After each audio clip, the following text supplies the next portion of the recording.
Salut et bienvenue dans cette vidéo où je vais vous parler des imprimantes 3D. Généralement, quand je dis que j'ai une imprimante 3D, j'observe deux types de réactions. Waouh, c'est génial! Ça sert à quoi, une imprimante 3D?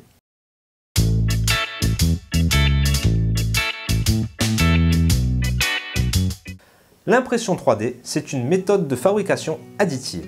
C'est-à-dire qu'à l'inverse d'une CNC qui enlève de la matière, là, on en rajoute. On peut distinguer trois types de technologies différentes.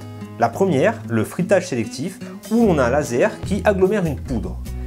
L'inconvénient, c'est que les machines sont chères et que les poudres sont souvent toxiques, donc ce n'est pas conseillé aux particuliers. La deuxième technique, c'est la stéréolithographie. C'est un procédé de photopolymérisation d'un plastique liquide. Autrement dit, on a une petite lumière qui solidifie un plastique. La définition est très bonne, mais malheureusement, l'imprimante comme le plastique coûte un bras. La dernière technique, celle dont on entend beaucoup parler dernièrement, c'est celle de modelage par dépôt. Les imprimantes qui reposent sur cette technologie utilisent une buse qui est chauffée par une résistance à travers laquelle passe un filament qui, une fois fondu, est déposé sur la couche antérieure. Autant les filaments comme les imprimantes sont à des prix parfaitement accessibles. On trouve ainsi des imprimantes à moins de 500 €. On peut opter pour une imprimante déjà montée, avec des marques très connues comme par exemple MarkerBot ou Ultimaker, ou on peut décider de monter sa propre imprimante. Dans ce cas-là, il est indispensable de connaître un minimum d'anglais car la majorité des informations qui sont disponibles sur le site de référence RepRap sont dans cette langue. Mais alors finalement, qu'est-ce que l'on peut faire avec une imprimante 3D ? Bien, si vous êtes universitaire, que vous travaillez dans le milieu médical, odontologique, archéologique ou même dans l'agriculture, il y a quand même pas mal de débouchés. Là, par exemple, c'est une impression que j'ai faite pour un collègue qui est en doctorat et qui allait présenter son travail dans un congrès. Ça représente l'évolution topographique du terrain sur lequel il fait sa recherche.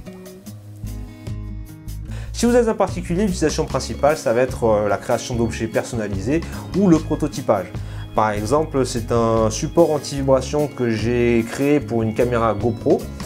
Je l'ai dessiné sous Blender, un logiciel de CAO, et ensuite je l'ai imprimé. Là maintenant, on peut le voir monter.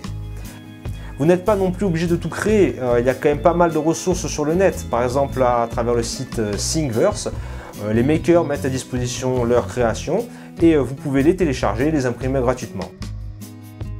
Cependant, il y a quand même des limites. Par exemple, notre brave demoiselle qui vient d'imprimer son prince citron, elle a bien quand même de passer 4 heures pour l'imprimer.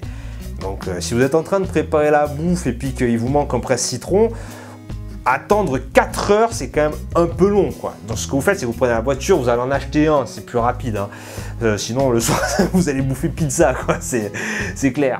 Et puis vous imprimez une seule couleur aussi. C'est-à-dire que si vous voulez changer la couleur durant l'impression, il faut que vous retiriez le filament pour en mettre un autre d'une autre couleur. Donc si vous devez faire ça 10 fois, c'est rapidement invivable, quoi. Et puis en plus, vous êtes limité sur le nombre de couleurs. Par exemple, si vous recherchez sur Amazon, vous allez voir que vous avez une dizaine de couleurs différentes, pas plus. En termes de finition, c'est quand même assez granuleux. Alors vous pouvez toujours poncer, mais il y a toujours des endroits où vous n'arrivez pas. Alors si vous utilisez du plastique ABS, vous pouvez utiliser de l'acétone, mais suivant le pays où vous habitez, c'est quand même un produit qui est restreint.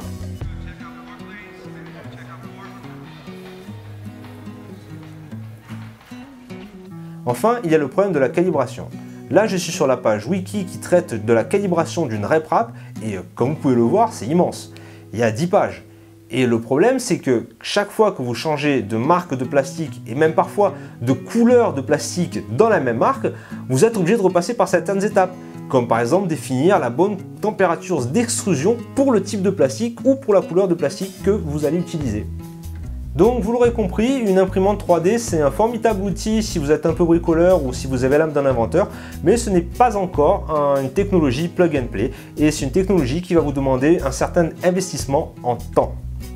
J'espère que vous aurez apprécié cette vidéo. Si vous l'avez appréciée, cliquez sur le petit bouton j'aime. Vous pouvez aussi vous inscrire au canal qui vient tout juste de commencer. Et à bientôt!